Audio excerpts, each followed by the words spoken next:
பரபரப்பான அரசியல் நிகழ்வுகளை பற்றிய ஆய்வுகள், நியாயங்களின் நிறம் மாறாத கூர்மையான விமர்சனங்கள், தீமைகளை சுட்டெரிக்கவும் நல்ல அரசியலை வளர்த்தெடுக்கவும் அறிவார்ந்த விவாதங்கள், இளைய தலைமுறையிடம் விழிப்புணர்வை ஊட்டும் விரிவான வரலாற்று விளக்கங்கள், கலை, இலக்கியம், ஆன்மீகம், பண்பாடுகளை படம் பிடித்து காட்டும் கருத்தோவியங்கள் வாரந்தோறும் உங்கள் தமிழருவி தர்பாரில் அணிவகுக்கும். செர்வான்டிஸ் என்பவன் எப்படி இங்கே பாரதி இவ்வளவு வறுமை பள்ளத்தில் விழுந்து கிடந்தானோ அதே போல் ஸ்பெயின் கொண்டாடிய கவிஞன் செர்வான்டிஸ். அவனே மிகவும் மோசமான வறுமையில் வாடியவன். அவனுக்காக நிதி திரட்ட புறப்பட்டார்கள். அப்போ நிதி திரட்ட புரட்ட போது ஒருத்தன் சொன்னான், இவனுக்கு நிதி திரட்டாதீங்கன்னான். ஏன்டான்னு கேட்டான். இவன் வறுமையில் வாழ்ந்தால்தான் இலக்கியம் செழுமையாக இவனிடமிருந்து வெளிப்படும், அதனால் அவன் அப்படியே விடுங்கடான்னு சொன்னான். பொதுவாகவே கண்ணன் சொல்கிறார் போல தான், அது ஷெல்லி ஆகட்டும், பைரன் ஆகட்டும், கீட்ஸ் ஆகட்டும், யாருமே மிகப்பெரிய மாற்றங்களை ஆங்கில இலக்கிய உலகத்தில் அவங்க லிரிக் வடிவத்தில் கொண்டு சேர்த்திருந்தாலும் கூட அவர்கள் கொண்டாடப்பட்டார்கள். ஆனால் கோடி கோடியாக பொருளீட்டினார்கள் என்றெல்லாம் சொல்ல முடியாது. ஆனால் பாரதி நிராகரிக்கப்பட்டார் போல் அவர் நிராகரிக்கப்படலை. அதுவும் பைரனெல்லாம் வாழுங்காலத்திலேயே கொண்டாடப்பட்டிருக்கான். நான் என்ன சொல்கிறேன்னா, நீங்கள் பாரதியை பாமர மக்களுக்கு பாரதி சென்று சேரவில்லை. எப்போவுமே ஒரு கவிஞன், அதுவும் ஒரு மிகச்சிறந்த கவிஞன், அவனுடைய கவிதைகளையெல்லாம் எங்கோ ஒரு மூலையில் கிராமத்தில் முடங்கி கிடக்கிற ஒருவன் படித்து ரசித்து அவன் பெருமையை அறிந்து கொள்கிற வாய்ப்பு குறைவு. கற்றறிந்த பெருமக்கள்னு இருக்கான் இல்லை, எனக்கு எப்பொழுதும் அவர்கள் மீது தான் கோபம். இந்த அறிவிஜீவிகள்னு இருக்கான் பாருங்கள், இந்த சோகால்டு அறிவிஜீவிகள். இந்த அறிவிஜீவிகள் முழுவதுமே சுயநலமானவர்கள், ரொம்ப ரொம்ப சுயநலமானவர்கள். அவர்கள் இந்த சமுதாயம் குறித்து அதற்காக போராட வேண்டும், அதை மடைமாற்றம் செய்ய வேண்டும் என்று எதையும் பெரிதாக எடுத்துக்கொள்ள மாட்டாங்க. உடனே கண்ணன் சொல்லலாம், இப்பொழுது நீங்கள் தமிழ்நாட்டில் சுதந்திர போராட்டத்தை வளர்த்தெடுத்தவர்கள்னு பார்த்தீங்கன்னா மிடில் கிளாஸ் தான். நீங்கள் எப்பொழுதும் நான் அடிக்கடி சொல்லுவேன், எந்த புரட்சியுமே நீங்கள் சமூகத்தில் 3 அடுக்கு இருக்குது. ஒன்று மேல்தட்டு வர்க்கம், அவர்களுக்கு கவலையே கிடையாது. வெள்ளைக்காரன் ஆண்டா என்ன, அல்லது நாமே ஆளக்கூடிய சூழல் வந்தால் என்ன, எதை பற்றி அவனுக்கு கவலை இல்லை. அவனிடம் பணம் இருக்கிறது, பணத்தை வைத்துக்கொண்டு அவன் வசதிகளை பெற்றுக்கொள்ள முடியும். அதனால் ராமன் ஆண்டால் என்ன, ராவணன் ஆண்டால் என்ன என்ற நினைப்பு தான் எப்போவுமே மேல்தட்டு வர்க்கம். கீழ்த்தட்டு வர்க்கம் அவனுக்கு சோற்றுக்கே பிரச்சனை. சொல்ல கொதிக்குதடா நெஞ்சம், வேறு சோற்றுக்கு வந்து இந்த பஞ்சம்னு பாரதி பாடலையா. அவன் சோற்றுக்கு, அன்றாட சோற்றுக்கு வழி தேடுவதிலேயே அவன் வாழ்க்கை பிரச்சனை. அவனால் மற்றதை பார்க்க முடியாது. ஆனால் ஓரளவுக்கு ஊதியம், ஓரளவுக்கு ஓய்வு, ஓரளவுக்கு பாதுகாப்பு, இவை அனைத்துமே நடுத்தர வர்க்கத்துக்கு மட்டும்தான் வாய்க்கும். அவர்கள் எங்காவது ஒரு அரசு ஊழியர்களாக இருப்பான், அல்லது ஒரு வணிகத்துறையில் இருப்பான், ஏதோ ஒன்று இருப்பான், அவனுக்கு ஓரளவு செக்யூர்டு லைஃப் இருக்கும். அப்படி இருக்கக்கூடியவர்களில் அவர்களிடமிருந்து தான் எந்த புரட்சியும் புறப்படணும். நீங்கள் மார்க்ஸே ஒரு பெரும் புரட்சிக்காரன்னு சொன்னால், மார்க்ஸே மிடில் கிளாஸ் தான். மார்க்ஸ் கட்டி கொண்ட மனைவி ஜென்னி பெரிய வசதியான குடும்பத்திலிருந்து இவனுக்கு வாழ்க்கைப்பட்டதுனால் அவள் காலம் பூரா வறுமையில் வாடினான். அது வேறு. எந்த புரட்சியாளனையும் நீங்கள் பார்க்கும்போது அவன் ஓரளவுக்கு நடுத்தர வர்க்கத்தில் இருப்பான். இங்கே நான் என்ன சொல்கிறேன், கீழ்மட்டத்தில் இருந்த மக்களுக்கு பாரதி தெரியாதது ஒன்றும் தவறு கிடையாது. ஆனால் அந்த பாரதி நீங்கள் கொண்டு போய் சேர்த்தீர்களா? நீங்கள் இதே பாரதியை மகாகவி என்று ஒப்புக்கொள்ளாத தமிழ்நாடு இது. பாரதி இறந்த பிறகு ராஜாஜியே என்ன சொல்கிறாரு, பாரதி மகாகவி என்றெல்லாம் சொல்ல முடியாது, பாரதி ஒரு தேசிய கவி. அவனை தேசிய கவி என்ற சின்னஞ்சிறு கூட்டுக்குள்ளே தான் சிறை வைக்க பார்த்தார்கள். தேசிய கவி. இன்னும் கொஞ்சம் சொல்ல போனால் வேதாந்த கவி என்று ராஜாஜி சொன்னார். வேதாந்த, அவனுடைய பாடல்களில் வேதாந்த சிந்தனைகள் நிறைய இருக்கும். அதனால் வேதாந்த கவி, தேசிய கவி என்று. இந்த பீஷ்டி ஆச்சாரியா மிகப்பெரிய தமிழறிஞர். ஆனந்த விகடனில் முதலில் கம்பராமாயணத்தை தொடராக எழுதியவர், ரொம்ப பெரிய மனுஷன். அவர் ஒரே போட்டார், பாரதி நல்ல கவி, மகாகவி எல்லாம் கிடையாதுன்னு சொல்லிட்டு. அதனால் கொந்தளித்து போன கூபா ராஜகோபாலன் மணிக்கொடி யுகத்தில் புதுமைப்பித்தனுக்கு அடுத்து பெரிதாக பேசப்படுகிற ஒரு பெரிய எழுத்தாளர்கள் படையே உண்டு. அவர் அத்தனை பேர் எழுத்தின் உபாசகர்கள், வறுமையில் வாடியவர்கள், எழுத்தை வைத்து பிழைக்க தெரியாதவர்கள். இந்த கூபா ராஜகோபாலன் காலம் மிகப்பெரிய கூபாராவுடைய படைப்புகள்லாம் படிக்கணும். இன்றைக்கி எந்த இளைஞன் யார் கூபாரான்னா யாருன்னு கேட்பான். ஆனால் அந்த கூபார் அவ்வளோ பெரிய எழுத்தாளன். அதாவது அகம் சார்ந்த உணர்வுகளை உளவியல் ரீதியாக ஆய்ந்து அவன் எழுதிய எழுத்துக்கள்லாம் அவ்வளோ அற்புதமான படைப்புகள் எல்லாமே. ஆனால் அவன் கும்பகோணத்தில் ஒரு வெத்தலைப்பாக்கு கடையில் தான் வந்து பெரும்பாலும் பக்கத்தில் உட்காந்துருப்பான். அவன் எழுதிய படைப்புகளை அந்த கும்பகோணத்தில் இருந்த இந்த வெத்தலைப்பாக்கு கடை இருப்பாருங்க, அது பக்கத்தில் ஒரு சின்ன பெட்டி வச்சு அதில் அந்த புத்தகங்கள்லாம் வச்சுருப்பான் விற்பனைக்கு. எவனும் வாங்க மாட்டான், அவன் வறுமையில் தான் செத்தான். அந்த கூபாராவின் எழுத்து அப்படிப்பட்ட எழுத்து. நான் வந்து ஆராதித்து படித்த எழுத்தாளரில் கூபாரா ஒருவர். அவர் தான் மகாகவி இல்லைன்னு இந்த பீஷ்ணி ஆச்சாரியா சொன்ன பொழுது பாரதியாரின் இலக்கிய பீடம் என்று ஒரு தலைப்பில் அவரை மகாகவி என்று உலக கவிஞர்கள் அத்தனை பேரோடு ஒப்பிட்டு எழுதியது அற்புதமான கட்டுரை. அது ஷேக்ஸ்பியர்லேருந்து, ஷெல்லியிலேருந்து, கீட்ஸ்லேருந்து, பைரன்லேருந்து நீ இந்த பாரதியோடு ஒப்பிட்டு பாரதி உலக மகாகவிகளில் ஒருவன்டா அப்படின்னு அவன் சொல்கிறார். அதே மாதிரி சிட்டி என்கிற எழுத்தாளர் சுந்தரராஜன் அவர் ஏற்பெயர் நினைக்கிறேன், சிட்டி அவர் எழுதியிருக்காரு. இந்த 2 பேர் தான் வந்து பாரதியை மகாகவிஞன்னு தூக்கி நிறுத்துவதற்கு போராடினாங்க. கல்கியை பாரதியை ஒத்துக்கல. பின்னால் கல்கி வந்து எட்டயபுரத்தில் பாரதி மண்டபம் கட்டினார், பாரதி சபையை சென்னையில் உருவாக்குறதுக்கு முன் வந்தார், அதெல்லாம் வேற. ஆனால் ஸ்கூல் ஆஃப் தாட் அவங்கன்னா ராஜாஜி ஸ்கூல் ஆஃப் தாட் தானே. ராஜாஜி வெள்ளைக்கொக்கு பார்த்தேன், நான் வெள்ளைக்காக்கா பறந்ததுன்னு சொன்னால் ஆமாம் நானும் பார்த்தேன்னு சொல்லுவார். ராஜாஜி அவரை மகாகவின்னு ஒத்துக்கலை, ஆனால் இவரை மகாகவின்னு ஒத்துக்கலை. ஸோ முதல்ல அவனுக்கு உரிய அங்கீகாரத்தை கொடுப்பதற்கு இவர்கள் தயாராக இல்லையே. அவர்கள் என்னங்க ஐயா அங்கீகாரம் தருவது? அதாவது இல்லை, சமகாலத்தில் அங்கீகாரம் பெறுவது என்பது மிகப்பெரிய ஒரு சாதனை. தற்கால கண்டெம்பரரிஸ், தற்காலத்தைச் சேர்ந்தவர்கள் சமகாலத்தவர்களை மிக உயர்த்தி வைத்து பார்ப்பது என்பது பொதுவாக இயல்பல்ல, உலகியல் அல்ல. அதுவும் நீங்கள் சொல்லுகின்ற மூதறிஞர் ராஜாஜி தன்னை ஆதிசங்கரோடு ஒப்பிட்டு கொண்டவர். அப்படிப்பட்ட ராஜாஜி மற்றவர்களை பெருமளவு புகழ்வார் என்று, அதாவது சுஜாதா ஒரு செய்தியை சொல்லுகிறார் எழுத்தாளர். அவர் ராஜாஜியை வரைந்து சிறுவனாக இருந்த பொழுது ராஜாஜி இடத்தில் கொண்டு போய் காட்டுகிறார். இது என்ன மாதிரியே இல்லையே என்று சொல்லிவிடுகிறவர் தான் ராஜாஜி. பெருந்தலைவர் காமராஜரை இந்த பையன், இந்த சிறுவன் எழுதி கொண்டு போய் காமராஜர் இடத்தில் காட்ட காமராஜர் சுஜாதாவை பாராட்டி கையெழுத்திட்டு தருகிறார். ஆக பாரதியை பொறுத்தவரையில் இந்த அங்கீகாரங்கள் எல்லாம் கடந்தவன் என்று நான் எண்ணுகிறேன். அந்த சமகாலத்தில் இந்த அங்கீகாரம் நடக்கவில்லை என்பது ஒரு வலியை அந்த காலத்தைச் சேர்ந்தவர்கள் நாம் வரலாற்றை பின்னோக்கி பார்க்கையில் இப்படி கூட இருந்திருக்க முடியுமா? இந்த மாகாணத்திற்கு தமிழ்நாடு என்று பெயர் மாற்ற வேண்டும் என்று சொல்லும் பொழுது சிலரது தேவையில்லையே என்று சொன்ன காங்கிரஸ்காரர்கள் இருந்தார்கள். அப்போது திராவிட முன்னேற்ற கழகத்தினுடைய தலைவராக இருந்த பேரறிஞர் அண்ணா சொல்லுகிறார், வருங்காலத்தைச் சேர்ந்தவர்கள் தமிழகம் தமிழ்நாடு என்று பெயர் வைப்பதற்கு யாரெல்லாம் தடையாக இருந்தார்கள், இது கூட வேண்டாம் என்று சொன்ன தமிழர்கள் கூட இந்த நாட்டில் இருந்தார்கள் என்பதை தெரிந்து கொள்ளட்டும் என்று சொல்லுகிறார். அதுபோல் நாம் அதை பார்க்கையில் பாரதியை மகாகவி என்று சொல்வதற்கு இவர்களுக்கு இவ்வளவு தயக்கம் இருந்திருக்கிறது இந்த தமிழகத்தில் என்று நாம் புரிந்து கொள்ளுகிறோம். கண்ணன், நீங்கள் அது ஏன், அதற்கான காரணங்கள் இருக்கு. பாரதியை மகாகவியாக இவர்கள் அங்கீகரிக்க மறுத்ததற்கு காரணம் இருக்குது. அன்றைக்கு இப்போ காங்கிரஸ் நீங்கள் சொல்கிறீங்க, காங்கிரஸ் ஏராளமான தொண்டர்கள் இருந்தார்கள், சுதந்திர போராட்டத்தில் ஈடுபட்டார்கள், எல்லாம் உண்மைதான். காங்கிரஸ் என்பது முழுக்க முழுக்க பிராமணர்களின் சட்டைப்பையில் தானே இருந்தது, அவர்கள் ஆதிக்கம் தான் இருந்தது. நீங்கள் பார்ப்பானை ஐயர் என்ற காலமும் போச்சே, வெள்ளை பரங்கியரை துறை என்ற காலமும் போச்சே, பிச்சை ஏற்பாரை பணிகின்ற காலமும் போச்சே. பிச்சை ஏற்பவன் யாரு? குஞ்ச விருத்தி செய்கிறவன் தானே. முன்னாளில் ஐயரெல்லாம் வேதம் ஓதுவார், 3 மழை பெய்யுமடா மாதம், இந்நாளில் பொய்மை பார்ப்பார், இவர் ஏது செய்தும் காசு பெற பார்ப்பார்.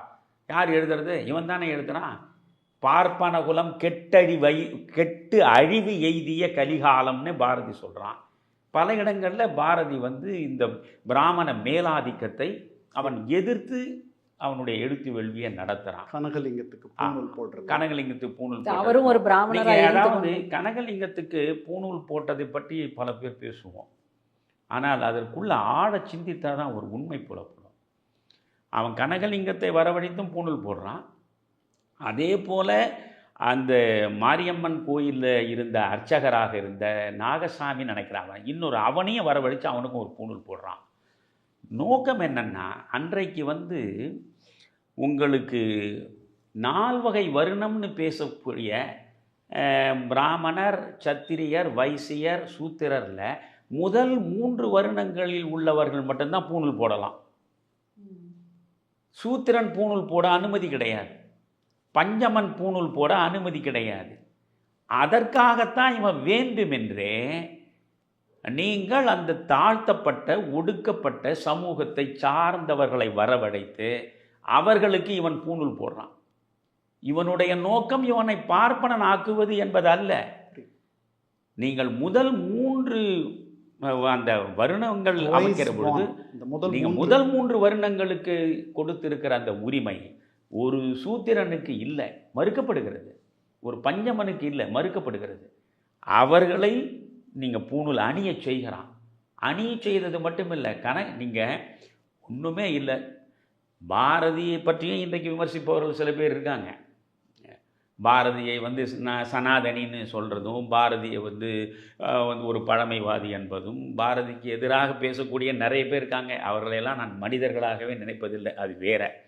ஆனால் அப்படி சொல்லக்கூடியவர்கள் பாரதிதாசன் தலைமலத்துக்கு வச்சுருப்பாங்க. பாரதிதாசன் சொல்வார், பாரதிக்கு ஜாதி பித்து இருந்தது என்று எவனாவது சொன்னால் அவனை விட முட்டாள் எவனும் கிடையாது என்று சொல்வார். ஜாதிக்கும் பாரதிக்கும் சம்பந்தம் இல்லை. பாரதி பூணூல் போட்டு பார்த்தா பாருங்க, கனகலிங்கம் அவன் எனது குருநாதர்னு ஒரு புத்தகம் எழுதியிருக்கான். அந்த புத்தகம் 1930களில் முதல் பதிப்பு வந்தது. அதற்கு பிறகு ஒரு 40-50 ஆண்டுகளாக மறுபதிப்பு கூட வரல. மறுபதிப்பே அது வரலை. நான் கும்பகோணத்தில் பாரதியார் பற்றி பேசுவதற்காக போனேன். அது பாரதி தமிழ்ச்சங்கம். அதனுடைய தலைவராக மூப்பனாருடைய சகோதரர் ரங்கசாமி மூப்பனார் தான் இருந்தார். அப்போ நான் அவரிடம் சொன்னேன், இந்த மாதிரி கனகலிங்கம் எழுதிய எனது குருநாதர் பழைய பதிப்பு எனக்கு எப்படியோ கிடைச்சிதியா, நான் படித்து கண்ணீர் விட்டு அழுதுருக்கேன். இதுவரையிலும் ஒரு 50-60 ஆண்டுகள் ஆகிடுச்சு, ஒரு மறுபதிப்பு வரல. இதை நீங்கள் கொண்டு வரணும். ஐயா, வெறுமனே பாரதியார் நிகழ்ச்சியை நடத்துவது, பாரதியை பற்றி பெருமையாக பேசுவதில் பயன். அவர் தான் அதை கொண்டு வந்தார். அடுத்த பதிப்பு இன்றைக்கி நீங்கள் அந்த எனது குருநாதரை படித்து பாருங்கள். எப்பேற்பட்டவன் இவன்! அவன் கற்பனை கூட நீங்கள் செய்ய முடியாது, கற்பனை கூட செய்ய முடியாது. அவன் அந்த இடத்துக்கே போய் உட்கார்ந்துக்கினே இவர்கள் எதை சேரி என்று புறம் தள்ளினார்களோ அந்த சேரியில் வேண்டுமென்றே போய் உட்கார்ந்து கொண்டு ஒரு பையனை அனுப்பி செல்லமலை அழைத்து கொண்டு வான்னு சொல்லுவான். ஆமாம், அவங்க 2 பேரும் சேர்ந்து இங்கே சாப்பிடுன்னு சொல்லி அது இதில் பூணூல் போட்ட பொழுது அது மட்டும் இல்லை, அவன் பூணூல் போட்டு அதற்கு முன்னே 5 பேரை வரவழைக்கிறான். அதில் ஒரு கிறித்துவ தலித்து ஒருத்தரும் இருக்கார், தாழ்த்தப்பட்ட கிறித்துவரும். 5 பேரை வரவழைச்சு அவர்களுக்கு செல்லம்மாளை சோறு போட சொல்கிறான். செல்லம்மாள் முழுமையான பழமைவாதி. கணவனுக்கு கட்டுப்பட்டு நடப்பது தான் ஒரு பெண்ணுக்கே உரிய இலக்கணம் என்ற மரபில் வந்த பெண்மணி என்பதனால் மறுக்க முடியாமல் அதை செய்தார். அவரே ராமானுஜருடைய மனைவியே. ஆமாம், ராமானுஜம் மனைவி திறந்துட்டு போயிட்டாரு, இவர் திறக்கலை. அப்போது இவர் செல்லம்மாள் சரி சாப்பாடை பரிமாறின பிறகு இவர்களெல்லாம் கூனி குறுகி அதை சாப்பிட்டுட்டு வாழை இலையை இவர்களே எடுக்கிறான், வையன்றான். செல்லம்மாள் வாழை இலை மொத்தத்தையும் எடுன்னு சொல்கிறார். அந்த அம்மா உள்ளுக்குள்ளே வேண்டா வெறுப்பாக அதெல்லாம் எடுக்கிறாங்க. அவன் ஜாதியே பார்த்தவன் இல்லை. நீங்கள் மண்டலம் சீனிவாசாச்சாரியாருடைய வீட்டில் அம்மா கண்ணுன்னு ஒரு அம்மா வேலை பார்க்குறான். அந்த அம்மா கண்ணை பற்றி ஒரு பாட்டை எழுதியிருக்கார். அம்மா கண்ணு பாட்டு. பாரதியாரிடம் ரொம்ப அன்பு கொண்ட பெண்மணி தான். அந்த அம்மா கண்ணு வாண்ட சொல்ற பாரதி பேசும்போது சொல்கிறார், அம்மா கண்ணு விடமெல்லாம் பாரதி எப்பேற்பட்ட விஷயங்களை பேசியிருக்காருன்றதை நீங்கள் பார்க்கணும். பாரதி சொல்கிறான், எனக்கு ஒன்றும் இல்லை, ஒன்று இங்கிருந்து வெள்ளைக்காரனை வெளியே ஓட்டணும், ரெண்டாவது இந்த ஜாதி என்கிற விஷ பூண்டையே வேறு இருக்கணும். இது பாரதியினுடைய அவரே சொன்ன வாசகம். ஜாதி என்ற விஷப்பூண்டை வேறு இருக்கணும். மூன்றாவது, பெண்ணுக்கு அடிமைத்தலையிலிருந்து விடுபட்டு விடுதலை கொடுக்கணும். இந்த மூணுக்காகத்தான் நான் இயங்கி கொண்டிருக்கிறேன்னு அம்மா கண்ணு வாண்ட சொல்கிறான். அதனால் அவனுடைய நோக்கம் என்பதை நீங்கள் பார்க்கிற பொழுது அவன் முழுமையாக இந்த சாதிக்கு எதிராகத்தான் இருக்கான். நான் அதனால தான் சொல்வேன், பாரதியினுடைய மொத்த படைப்புகளையும் நீங்கள் எடுத்து வைத்து விரிவாக படித்து முடித்த பிறகு பாரதியை எதற்குள்ளே கொண்டு வந்து நிறுத்தலாம், அவனுடைய பார்வைகளை, அவனுடைய படைப்புகளைன்னு பார்த்தீங்கன்னா, ஒன்று, அவன் காலத்தில் மண்ணடிமைத்தனத்திலிருந்து மக்கள் விடுபட வேண்டும் என்பதற்காக நடத்திய வேள்வி. அதுக்கு அடுத்து பெண்ணடிமைத்தனம் இங்கிருந்து அகற்றப்பட வேண்டும் என்பது அவனுடைய கடுமையான முயற்சி. மூன்றாவது, சாதியை வேறு இருக்க முடியாது, அவனுக்கே தெரியும். சாதிகள் இல்லையடி பாப்பான்னு சொல்கிறான். ஆனால் அந்த பாட்டையே முதல்ல நீங்கள் பார்த்தீங்கன்னா சுப்பிரமணிய சிவா அவனுடைய ஞானபானுவில் அவன் சாதி பெருமை இல்லையடி பாப்பான்னு தான் பேசுகிறான். சாதியில் பெருமை சொல்லாதேன்னு சொல்கிறான். ஆனால் பிறகு அவனை திருத்தி சாதிகள் இல்லையடி பாப்பான்றான். ஆனாலும் அவனுக்குள்ளே என்னென்னா, சாதி இருந்து தொலையட்டும், ஆனால் சாதியை வைத்துக்கொண்டு உயர்வு தாழ்வு கற்பிப்பது கூடாது என்பதில் அவன் அழுத்தமாக இருந்திருக்கிறான். அப்போ அவன் சாதிகளுக்கு இருக்கட்டும், ஆனால் சாதிகளுக்குள்ள இணக்கம் இருக்கட்டும், மதங்கள் பலவேறாக இருக்கட்டும், மதங்களுக்கு இடையில் ஒரு நல்லிணக்கம் இருக்கட்டும். இது அவனுடைய பார்வை. நாலாவது, அவனுடையது சமத்துவம். நீங்கள் எந்த இடத்துலையும் பாருங்கள், சுதந்திரம் என்பதை சொல்லும் போதே அவனுக்கு சமத்துவம் தான் உடனே கவனம். எதற்காக உனக்கு சுதந்திரம் வேணும்? சமத்துவத்துக்காக தானே சுதந்திரம். எங்கும் சுதந்திரம் என்பதே பேச்சு, எல்லாரும் சமம் என்பது உறுதியாட்சி. அதுதாங்க முக்கியம். சுதந்திரத்தை ஏன் நான் கேட்குறேன், சுதந்திரம் வந்தாதான்டா சமத்துவம் கிடைக்கும்ன்றது தான் அவனுக்கு முக்கியமானது. அதனால நீங்கள் பார்க்கிற பொழுது ஆணும் பெண்ணையும் கூட அப்படித்தான் சொல்றான். ஆணும் பெண்ணும் சரி நிகர். ஆமா, அதை பாருங்க நீங்க, சரி நிகர் சமானம் எவ்வளவு அழுத்தமாக சொல்றான். ஆணும் பெண்ணும் சேர்ந்து ஒன்னா உலகத்துக்கே அது அறிவிலோங்கி வையம் தழைக்குமாம்னு அவன் சொல்றான். அது மாதிரி ஒவ்வொன்றாக நீங்க எடுத்து நம்ம பேசுறதுன்னா நிறைய பேசலாம். பட் நான் என்ன முக்கியமாக சொல்ல விரும்புகிறேன்னா, பாரதி முருகன், விநாயகர், அல்லாஹ், இயேசு இப்படி மதம் சார்ந்த தெய்வங்களையும் முத்துமாரியம்மன், காளியம்மன், பராசக்தி, பரந்தாமன் உள்ளிட்ட பல ஆயிரம் தெய்வங்களை பாடியிருக்கிறார். ஆனால் மதுரை மீனாட்சியையோ காஞ்சி காமாட்சியையோ பாடவே இல்லை. ஏன்? அதுதான் இப்போ நான் இதுவரைக்கும் பேசினதுடைய தொடர்பாகத்தான் நீங்கள் கேட்குறீங்க. அவன் சக்தி உபாசகன் பாரதி. பாரதி அவன் 1000 தெய்வங்களை பாடியிருந்தாலும் அவன் மனதளவில் சக்தி உபாசகன். அப்படி சக்தி உபாசகனாக இருப்பவன் நிச்சயமாக காஞ்சி காமாட்சியை போய் தரிசனம் பண்ணணும், மதுரை மீனாட்சியை தரிசனம் பண்ணணும். தமிழ்நாட்டில் புகழ்பெற்ற சக்தி தலங்கள் இந்த 2 மிக முக்கியமாக. காஞ்சியில் காமாட்சி, மதுரையில் மீனாட்சி. 2 பேரையும் பாடலை என்பது மட்டும் பிரச்சனை இல்லை.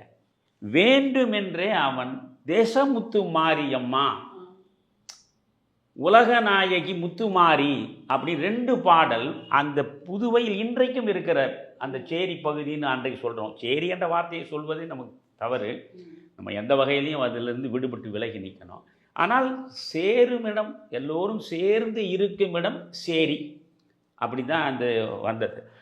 அது தீண்டத்தகாதவர்கள் என்று தள்ளி வைத்த அந்த பகுதி. அந்த பகுதி உப்பளம்னு இன்றைக்கும் இருக்குது. புதுவைக்கு போனீங்கன்னா பார்க்கலாம் உப்பளம் பகுதி. இந்த உப்பளம் பகுதியில் இந்த மாரியம்மன் கோயில், சின்ன கோயில். அது பாரதி காலத்தில் இருந்ததை அந்த பாரதி ஆய்வாளர் பத்மநாபன் அந்த படத்தை எடுத்து போட்டிருக்காரு. அது கூரை வைத்த ஒரு சின்ன கோயில். வேண்டுமென்னே அதை பாடுறான். புரியுதா? தேடி உன்னை சரணடைந்தேன் தேசமுத்து மாரியம்மா. 2 பாடல் அந்த முத்து மாரியின் மீது பாடுறான். ஆனால் மீனாட்சியை பாடலை. காமாட்சியை பாடலை. ஏன்னா அவன் வாழ்ந்த காலத்தில் மீனாட்சி கோயிலிலும் காமாட்சி கோயிலிலும் ஒரு தாழ்த்தப்பட்ட, ஒடுக்கப்பட்ட, உரிமைகள் மறுக்கப்பட்ட மக்கள் உள்ளே நுழைய முடியாது. புரியுதா? தீண்டாமையை அவர்கள் வைத்துக்கொண்டு மக்களை தூரத்தில் நிறுத்தியதனால் என்னுடைய மனித சமூகத்தின் ஒரு பகுதியாக இருக்கக்கூடியவர்களுக்கு அந்த கோயிலில் உள்ளே நுழைய அனுமதி இல்லை என்றால் அந்த கோயிலை பற்றி பாட வேண்டிய அவசியமே இல்லை என்று வேண்டுமென்றே புறம் தள்ளுறான். அதனால் அவனை பொறுத்தவரையிலும் சொல் ஒன்று செயல் ஒன்று என்று வாழ்ந்தவனே கிடையாது. எனக்கு ரொம்ப பாரதியாருடைய உரைநடையை நீங்கள் படிக்கணும், கதைகளை படிக்கணும். சும்மானா பாரதி இது ஒரு 4 கவிதைகளை மட்டும் படிச்சுட்டு பாரதின்லாம் சொன்னால் பாரதி புரியாது. ஒரு இடத்துல அவன் சொல்கிறான், நடிப்பு, வஞ்சனை, இரட்டுற மொழிதல் ஆகியவற்றால் பொருளீட்டி பிழைத்தல் நாய் பிழைப்பெனக் கொள்வேன். இன்னைக்கு இதை யோசிச்சு பாருங்க. நடிப்பு, வஞ்சனை, இரட்டுற மொழிதல், இவற்றால் பொருளீட்டி பிழைத்தல் நாய் பிழைப்பெனக் கொள்வேன்றான். நீங்க ஏதாவது ஒரு ஊரில் சில பேர் சோறு இல்லாமல் பசித்து கிடந்தால் அந்த ஊரில் இருக்கக்கூடிய செல்வந்தர்கள் அனைவரும் திருடர்கள்ன்றான். செல்வந்தர்கள் அனைவரும் திருடர்கள். அந்த கோவிலில் இருக்கக்கூடிய புரோகிதர்கள் அயோக்கியர்கள். அதை விட அந்த கோவிலுக்குள் இருக்கக்கூடிய சாமி அது முழு சாமி இல்லைன்றான். அது முழு சாமி ஆயிருந்தா இவன் சோறு இல்லாமல் எப்படி இருப்பான்றான். இதெல்லாம் நீங்கள் உள்ளுக்குள்ளே நம்ம பாரதியை பற்றி அப்படி ஒரு மணி நேரத்தில் ஒரு கலந்துரையாடலாம் முடிச்சிட முடியாது. நான் அது என்ன சொல்கிறேன்னா, நீங்கள் பாரதியை நிறைய நான் ஒரு இடத்துலேருந்து மட்டும் ஒரு இடத்துக்கு வரேன், 2 பாட்டு மட்டும் சொல்கிறேன், அப்புறம் கண்ணனும் நிறைய சொல்லட்டும். எனக்கு என்ன பிடிக்கும்னா, இப்போ எந்த பாரதியார் கவிதை புத்தகத்தையும் எடுத்து பாருங்கள், அதில் முதல் கவிதையே வந்தே மாதரம்னு இந்த கவிதை இருக்கும். அது ஏற்கனவே வங்க மொழியில் வந்த வந்தே மாதரத்துக்கு பாடலை அவன் 2 முறை மொழிபெயர்க்கிறான். ஆனாலும் அந்த அவனுக்கு நிறைவு இல்லை, அவனே ஒரு பாடல் எழுதுகிறான். அன்று தொடங்கி இன்று வரை இந்த இந்தியாவில் இருக்கக்கூடிய மிக முக்கியமான பிரச்சனைகளை அவன் தொட்டு காட்டுறான். நீங்கள் வந்தே மாதரம் என்போம், எங்கள் மாநில தாயை வணங்குதும் என்போம். காரணம் என்ன? முதல் வரிக்கு 2வது வரி அவன் மொழிபெயர்ப்பு தரான். இதை பலர் புரிந்து கொள்ளாமல் பேசுறது. வந்தே மாதரம் என்போம், எங்கள் மாநில தாயை வணங்குதும் என்போம். நீங்கள் பாடலை அதன் பொருள் உணர்ந்து படிக்கணும். அதனால தான் அவனுக்கே அந்த வருத்தம் இருக்கு. அனிசை காவியம் 1000 கற்கினும் ஆழ்ந்திருக்கும் கவி உளம் காண்கிறான்றான். வேறு வேறு பாஷைகள் கற்பாய் கற்கிலாய் போ போ போ. அதை பற்றி கண்ணன் அப்புறம் பேசணும், நான் சொல்கிறேன்.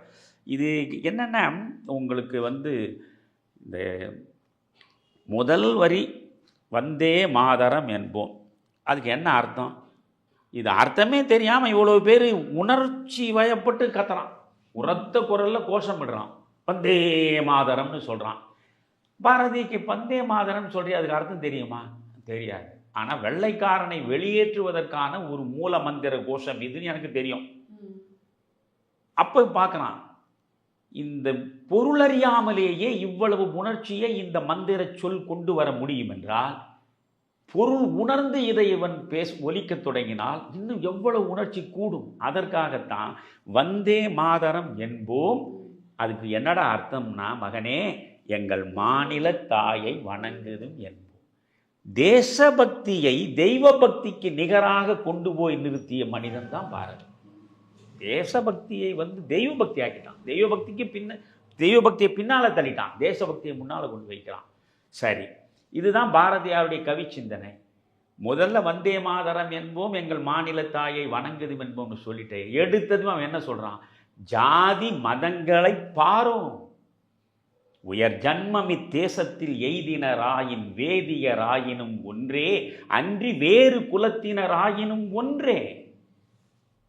ஜாதியை பார்க்காத, மதத்தை பார்க்காத, நீ வேதியனா, நீ பார்ப்பானா, நீ பறையனாகிற எல்லாரும் ஒன்று தான்டா. பகவத்கீதைக்கு முன்னுரை எழுதியதை நான் சொன்னேன். அந்த முன்னுரையில் அவன் ஒரு இடத்த சிலுத்து போனான். பகவத்கீதைக்கு அவன் எழுதுகிற முன்னுரையில் சொல்கிறான், பார்ப்பானும் கடவுளின் ரூபம், பறையனும் கடவுளின் ரூபம். இதில் என்னடா அவன் தாழ்த்தப்பட்டவன், நீ உயர்ந்தவன். நீ கடவுளின் ரூபம்னா அவனும் கடவுளின் ரூபம் தான். ஜாதி மதங்களை பாரும். அவனுக்கு தெரிகிறது இந்த இந்தியா எப்பொழுதுமே பிளவுபட்டு இருக்கக்கூடிய சூழலை வளர்க்கக்கூடியது 2 தான். ஒன்று ஜாதி, இன்னொன்று மதம். இன்ன வரைக்கும் அது இருக்கா இல்லையா? மனிதர்களை பிரிக்கின்ற மிக மோசமான சக்திகளாக ஒரு பக்கம் மதமும் இன்னொரு பக்கம் ஜாதியும் இருக்கு. பாரதி மதத்துக்கு எதிரானவன் இல்லை, மத நல்லிணக்கம் கேட்குறான். சாதியே இல்லைன்னு தொலைஞ்சாலும் பரவாயில்லை, சாதிகளுக்கிடையே சமரசமாகவாவது இருன்றான். ஜாதி மதங்களை பாரோம் உயர் ஜன்மமித் தேசத்தில் எய்தினராயின் வேதியராயினும் ஒன்றே அன்றி வேறு குலத்தவராயினும் ஒன்றே. 1000 உண்டிங்கு ஜாதி எனில் அந்நியர் வந்து புகழ் என்ன நீதி. பார்த்து பாருங்க, ஒன்றுபட்டால் உண்டு வாழ்வு, நம்ம ஒற்றுமை நீங்கிடில் அனைவருக்கும் தாழ்வு, நன்றிது தேர்ந்திடல் வேண்டும், இந்த ஞானம் வந்தார் பின் நமக்கு எது வேண்டும். நான் தான் ஒரு நேர்காணலே உங்களுக்கு விடை தேடி வினாக்களில் கூட சொன்னேன். அறிவு ஞானம் இரண்டுக்கும் ஒன்றை இரண்டாக பிரித்து பார்ப்பது அறிவு, எல்லாவற்றையும் ஒன்றாக சேர்த்து பார்ப்பது தான் ஞானம். அதனால தான் சொல்றான் பாருங்க, இந்த ஞானம் வந்தார் பின் நமக்கு எது வேண்டும், எல்லாரும் ஒன்று என்றுதான் வாழும். ஒரு தாயின் வயிற்றில் பிறந்தோர் சண்டை செய்தாலும் சகோதரர் என்றோன்னு சொல்றான். சோ எல்லாருக்கும் ஒரே தாய் தான். ஆமா, 30 கோடியும் வாழ்வோம், வீழில் 30 கோடி முழுமையும் வீழ்வோம். வாழ்வா அனைவருக்கும், தாழ்வா அனைவருக்கும். எப்படியெல்லாம் அந்த காலத்தை அவன் சிந்திச்சு சாதாரணமான எளிய வார்த்தைகளில் அவன் எளிய மக்களுக்காக போய் சேரணும்னு தான் பாடியிருக்கான். இந்த பாடல் முழுவதையுமே நீங்கள் பார்த்தீங்கன்னா ஜாதி மதம் இரண்டும் தான் இந்த மண்ணில் மக்களை பிரிக்கக்கூடிய சக்திகள். இவற்றிலிருந்து மக்கள் விடுபட வேண்டும் என்பதற்காக எழுத்து வேள்வி நடத்தியவன் பாரதி ஒரு பக்கம். அவன் எழுதியதாக சொல்லப்படுகிற கடைசி கவிதை என்பது பாரத சமுதாயம் வாழ்கவே. அந்த பாடல் தான் அவங்க எழுதின கடைசி பாடல். அந்த பாடலை நீங்கள் பாருங்கள். 30 கோடி ஜனங்களின் சங்கம் முழுமைக்கும் பொது உடைமை, ஒப்பிலாத சமுதாயம் உலகத்துக்கு ஒரு புதுமை. அந்த மார்க்சியம்னு நம்ம பேசுகிறோம், கம்யூனிசம்னு பேசுகிறோம், பொது உடைமைன்னு பேசுகிறோம். ஆனால் அவன் 1909-10 இதெல்லாம் எழுதுகிறான். ஒரு 110 ஆண்டுகளுக்கு முன்னாலேயே சொல்கிறான். நீங்கள் ஒப்பிலாத சமுதாயம் எது? அனைவருக்கும் பொதுவான பொது உடைமை சமுதாயம் தான் உலகத்திலேயே உயர்ந்த சமுதாயம்னு சொல்கிறான். அதுதான் கடைசி பாடல். மனிதர் உணவை மனிதர் பறிக்கும் வழக்கம் இனி உண்டோ, மனிதர் நோக மனிதர் பார்க்கும் வாழ்க்கை இனி உண்டோ. படிச்சு பாருங்க. மனிதர் உணவை மனிதர் பறிக்கும் வழக்கம் இனி உண்டோ, மனிதர் நோக மனிதர் பார்க்கும் வாழ்க்கை இனி உண்டோ, புலனில் வாழ்க்கை இனி உண்டோ, நம்மிழந்த வாழ்க்கை இனி உண்டோ. எவ்வளவு அழுத்தம் கொடுக்குறான் பாருங்க. இதை சொல்லிட்டு தான் அடுத்து சொல்றான், தனி ஒருவனுக்கு உணவில்லை எனில் ஜகத்தினை அழித்திடுவோம்னு சொல்றான். இல்லைங்களா? இறந்தும் உயிர் வாழ்தல் வேண்டின் பறந்து கெடுக உலகை இயற்றியான்னு 2000 ஆண்டுகளுக்கு முன்னால வள்ளுவன் சொன்னான். இவன் இங்க சொல்றான், தனி ஒருவனுக்கு உணவில்லை எனில் ஜகத்தினை அழித்திடுவோம்னு. அதுல கடைசியா அவனுடைய பொது உடைமை சமுதாயத்தை பற்றிய அவனுடைய பார்வை. அதே நேரத்தில் இப்போ ஒரு மார்க்சியவாதி என்றால் அவர்கள் மதவாதிகளாக இருக்க முடியாது. சமய உணர்வு அற்றவர்களாகத்தான் அவர்கள் தங்களை வெளிப்படுத்திக் கொள்வார். இவன் சமத்துவத்தை பேசுகிறான், ஆனால் சமயத்தின் தோள்களின் மீது ஏறி நின்று கொண்டு தான் அவன் சமத்துவத்தையே பேசுகிறான். எல்லாரும் அமரநிலை எய்தும் நன்முறையை இந்தியா உலகிற்கு அளிக்கும். ஆம், இந்தியா உலகிற்கு அளிக்கும். காரணம் அது எதுக்கு என்ன சொல்றான்? எல்லாருக்குள்ளும் நான் தான் இருக்கிறேன் என்று உரைத்தான் கண்ண பெருமான். எல்லாருக்குள்ளே நான் தான்டா இருக்கிறேன்னு கண்ண பெருமான் சொல்லிட்டான். அதனால எல்லாரும் அமர நிலை எய்தலாம். அமர நிலையை எப்பொழுது எய்துவோம்? உயர்வு தாழ்வு இல்லாமல் அனைவரும் சமம் என்ற நிலையிலே தான் அமர நிலையை எய்த முடியும். இந்த அமர நிலையை எய்தும் வழிமுறையை உலகத்திற்கே கொடுக்கக்கூடியது இந்த இந்தியா தான். அந்த பாடல் முழுக்க நீங்கள் படிக்கலாம். எனக்கு நேரம் குறைவாக, ஏன்னா கண்ணனை நான் ரொம்ப ஆக்கிரமிச்சுக்கிறேன்னு எனக்கே தோணுது. அது காரணம், நான் பாரதியிடம் போயிட்டோம்னா நான் வந்து பாரதியை பொறுத்த வரைக்கும் நான் அபிமன்யு தான். சக்கர யுகத்தை உடைச்சிக்கின்னு உள்ள போக தெரிஞ்ச அபிமன்யுக்கு வெளியே வரத்துக்கு தெரியாது. அது காரணம், எனக்கு என்னை அந்த அளவுக்கு பாதித்து என்னை புரட்டி போட்டவன். இன்று வரையில் நான் பாரதியை வாசிக்கிறேன், தோணும் போதெல்லாம் பாரதியை வாசிக்கிறேன். பார்த்திங்கன்னா நாட்பட சேரும் பாசியும் புதைந்து பயனில் நீர், பயன் தரக்கூடிய நீர் இல்லாமல் நோய்க்களமாகி அழிகெனும் நோக்கம். விதியே தமிழைச் சாதியை என் செய்ய நினைத்தாய் எனக்குறையாயோ. எப்படியெல்லாம் புலம்புறான் இந்த தமிழுக்காக. அவன் எப்படியெல்லாம் சொல்கிறான். நீங்கள் ஒன்றுமே இல்லை. எவனாவது பாரதியை வந்து தமிழுக்கு விரோதின்னு சொன்னான்னா அவன் தான் தமிழுக்கு முதல் விரோதி. எப்படியெல்லாம் தமிழை அவன் கொண்டாடுறான். அவன் பரலிசு நெல்லையப்பருக்கு எழுதுகிற ஒரு கடிதம் போதும். அந்த ஒரு கடிதம், அது ஒரு கடித இலக்கியம். அது அவன் சாதாரணமாக விஷயத்தை சொல்லாம புதிய புதிய செய்திகள், புதிய புதிய சிந்தனைகள் தமிழில் ஏறிக்கொண்டே வர வேண்டும். தமிழ் தேங்கிவிடக்கூடாது. அதனால்தான் பிற நாட்டு நல்லறிஞர் சாத்திரங்கள் தமிழ் மொழியில் இயற்றல் வேண்டும். அதெல்லாம் அவன் சொல்கிறதே வந்து மற்றவர்கிட்ட கொண்டு வரணும், புதுசாக வரணும், அப்டேட் பண்ணணும். அதை இந்த இடத்துல வந்து ரொம்ப தெளிவாக சொல்கிறான். புதிய புதிய செய்தி, புதிய புதிய உண்மை, இவையெல்லாம் தமிழில் வந்து சேர வேண்டும். தொழில் பெருக வேண்டும், யந்திரங்கள் பெருக வேண்டும், வீதிதோறும் பள்ளிக்கூடங்கள் வர வேண்டும், பள்ளிக்கூடங்களில் தமிழ் பயிற்சி மொழியாக இருக்க வேண்டும். அந்த பரலிசு நெல்லையப்பர் கடிதத்தை படித்து பாருங்கள். அது சொல்கிறான், உலகத்தில் உள்ள மொழிகளிலேயே தமிழ் மொழியை விட ஒரு மொழி இன்னும் சிறப்பானது என்று சொன்னால் அதை ஏற்க என்னால் இயலாது என்கிறான். அது மட்டும் பெருசு இல்லை, உலகத்திலேயே தமிழச்சியை விட அழகானவள் ஒருத்தி வேறு சாதியில் இருப்பாள் என்றால் அதையும் என்னால் ஏற்றுக்கொள்ள முடியாது என்றான். எப்படியெல்லாம் இந்த தமிழை, இந்த தமிழ் இனத்தை அவன் நேசிச்சிருக்கான்னு யோசிச்சு பாருங்க. ஆனால் அந்த பாரதியை விமர்சிப்பதற்கும் ஒரு கூட்டம் இருக்குதுன்னா அதெல்லாம் தான் எனக்கு இருதயத்தை ரணப்படுத்துறது. ஸோ இது அந்த உள்ளுக்குள்ளே நீங்கள் போயிட்டீங்கன்னா ஏராளமாக பேசிக்கிட்டே போகலாம். நீங்கள் சொல்லுங்க கண்ணன், உங்கள் பார்வையில் நீங்கள் கொஞ்சம். நான் நினைக்கிறேன் நீங்கள் பேசுகிறத கேட்டுகிட்டே இருக்கலான்ட்டு தான் நாங்கள் எல்லாருமே நினைக்கிறோம். பாரதியை நீங்கள் உங்களை பாரதி ஆக்கிரமிச்சிருக்கான், அது இயல்பு தான். அதனால் பாரதியை பற்றி பேசுவது இன்பம், கேட்பது இன்பம். அவனுடைய கவிதைகளை சிலர் அழகாக உங்களை போல் சொல்லி கேட்பதில் இன்பம். அந்த கவித்துவத்தில் இருக்கக்கூடிய நேர்த்தியை செவிகள் இன்புறுவது, அது ஒரு தனி இன்பம். இப்படி பல இன்பங்களை சொல்லலாம். பாரதிக்கு வேறு யாரும் சர்டிஃபிகேட் தர வேண்டிய அவசியம் இல்லை. காலம் தந்து விட்டது. இந்த ஒரு சின்ன குறுக்கீடு மன்னிக்கணும். கு அழகிரிசாமின்னு எழுத்தாளர் இருந்தார் இல்லையா, அற்புதமான எழுத்தாளர். நீங்கள் சிலருக்கு என்ன காரணமோ தெரியல, அவர்களுக்கு வர வேண்டிய அங்கீகாரம் வராமல் போவதற்கு இது விதியை தவிர வேணும் சொல்ல முடியல. புதுமை பித்தனை நாம் கொண்டாடுறோம்.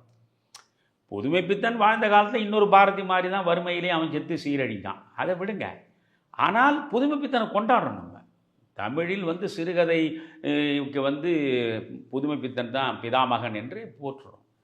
ஆனால் புதுமை பித்தனுக்கு அடுத்து நீங்கள் பார்த்தீங்கன்னா ஒரு கூபாராவை சொல்கிறோம், மௌனியை சொல்கிறோம், லாசாராவை சொல்கிறோம், இப்படின்னு வரிசையாக சொல்கிறோம். ஆனால் அழகிரிசாமியுடைய சிறுகதைகளை நீங்கள் படித்து பாருங்கள். நான் கலைஞரிடமே அவருக்கு பிறந்தநாள் வந்த பொழுது அவரை நான் பார்க்க போனேன். அந்த அப்போ பிளானிங் அம்சத்தில் இருந்த நேரம் அவரிடம் நான் கொடுத்தது இந்த கு அழகிரிசாமியுடைய ஒட்டுமொத்த சிறுகதைகளையும் கொண்டு போய் கொடுத்தேன். ஐயா, கு அழகிரிசாமியுடைய எல்லா சிறுகதைகளையும் படிச்சிருக்கீங்களா? இல்லை என்னார். இது நீங்கள் படிச்சிருக்க மாட்டீங்கன்னு எனக்கு தோணுச்சு, அதனால் இதை படித்து பாருங்க யாருன்னு. அந்த கு அழகிரிசாமி இயல்பில் அவன் ஒரு ஓவியன், மிக அற்புதமாக ஓவியம் வரையக்கூடியவன். அவன் என்ன பண்ணுறான், ஓவியம் எழுதுவதை நிறுத்திடுறான். ஏன்னு கேட்குற போது, ஓவியத்தில் என் சிந்தை செல்லுகிற பொழுது தமிழ் சார்ந்த படைப்பில் எனக்கு தடுமாற்றம் வருகிறது. அதனால் என் தமிழுக்காக நான் என் ஓவியத்தை ஒதுக்கி விட்டேன்னு சொல்கிறான். அவன் பாரதியை பற்றி ஒரு சொல்கிறதான் அழகு. பாரதிக்கு நோபல் பரிசு கிடைக்கவில்லை என்று பல பேர் வருத்தப்படுகிறார்கள். பாரதி மக்கள் ஆதரவு என்கிற தங்க சிம்மாசனத்தில் அமர்ந்திருக்கிற போது இந்த மரநாற்காலியை பற்றி நீங்கள் ஏன் கவலைப்படுகிறீர்கள்னு சொல்கிறான். உண்மை. சொல்லுங்க. சத்தியமான வார்த்தை. அதாவது தமிழால் பாரதி தகுதி பெற்றதும் பாரதியால் தமிழ் தகுதி பெற்றதும் அப்படின்னு பாரதிதாசனை சொல்லியிருக்காரு. இப்போ நீங்கள் பார்த்தீங்கன்னா தமிழ் இலக்கிய வரலாறு பார்த்தீங்கன்னா சங்கத்துக்கு பிறகு, சங்ககால சங்க இலக்கியங்களுக்கு பிறகு ஒரு கிட்டத்தட்ட ஆழ்வார்கள் நாயன்மார்கள் வர வரைக்கும் ஒரு மிக வீரியமான தமிழ் எழுத்துக்கள் வரவில்லை. திருமூலருக்கு பிறகு உங்களுக்கு பக்தி இலக்கியம், பக்தி இலக்கியத்திற்கு பிறகு உங்களுக்கு 10 அல்லது 12ஆம் நூற்றாண்டு கம்பனுக்கு பிறகு நீங்கள் வில்லிபுத்தூரார் சொல்லலாம், நீங்கள் தாயுமானவர் சொல்லலாம். அதற்கு பிறகு ஒரு பாப்புலர் லிட்ரேச்சர், அதாவது தமிழுக்கு ஒரு ஏற்றம் தந்ததுன்னு சொல்றதுன்னா வள்ளலாரை ஓரளவிற்கு நீங்கள் சொல்லலாம். ஓரளவுக்கு இல்லை, பேரளவுக்கு. அதையும் காட்டிலும் வள்ளலாரனுடைய எழுத்துக்களும் அவருடைய பாடல்களும் தமிழுக்கு ஊக்கமும் ஆக்கமும் சேர்த்ததை காட்டிலும் அதிகமாக, ஏன்னா அவர் ஒரு பக்தி மார்க்கம் அப்படின்னு போயிடுச்சு. அதனால அவருடைய கான்ஸ்டிடுவன்சி வந்து ஒரு கொஞ்சம் அளவுக்கு குறைச்சலாம். அதற்கு பிறகு இந்த விடுதலை இயக்கம் தன்னுடைய தோள்களில் நின்று இவன் பாடியதனால் இவன் அரண்மனைகளிலும் உப்பரிகையிலும் மேல்தட்டு மக்களிடத்திலும் இருந்த தமிழை இவன் கைப்பிடித்து வீதிக்கு அழைத்து வந்தான், வீடுகளில் கொண்டு போய் சேர்த்தான் அப்படின்ட்டு நான் நினைக்கிறேன். அதனால் காலத்தில் பாரதி காலம் அப்படின்றது எப்படி சங்க காலம்னு நம்ம சொல்கிறோம், கம்பனுக்குன்னு ஒரு காலம் இருக்குது. இவனே வியந்து பாராட்டுறான், கம்பனை போல் இளங்கோவை போல் வள்ளுவனை போல் பூமி கண்டதில்லை. நாம தாராளமா சொல்லலாம் பாரதியும் கூட சேர்த்து பிறந்ததில்லை அப்படின்னு சொல்லலாம். அந்த மாதிரி ஒரு is a cosmopolitan, a great human being, அதுதான் people's poet. அழகாக சொன்னீங்க. அவன் மக்கள் கவிஞன் என்றால் அவன் தான் மக்கள் கவிஞன். நீங்கள் வந்து இன்னும் சொல்லணும்னா ஏராளமாக பேசலாம். நம்ம நிறைவாக என் மனசுக்குள்ளே நான் இருக்கிறத சொல்கிறேன். பாரதியை பற்றி நாம் பல மணி நேரம் பேசி இவன்தான் பாரதி, இதுதான் இவன் சாதனை என்று நாம் சொல்ல முயல்வதை விட கவிக்கோ அப்துல் ரஹ்மான் பாரதியை பற்றி எழுதிய ஒரு கவிதையே போதுமானது. அவன் என்ன அழகாக பாருங்கள்.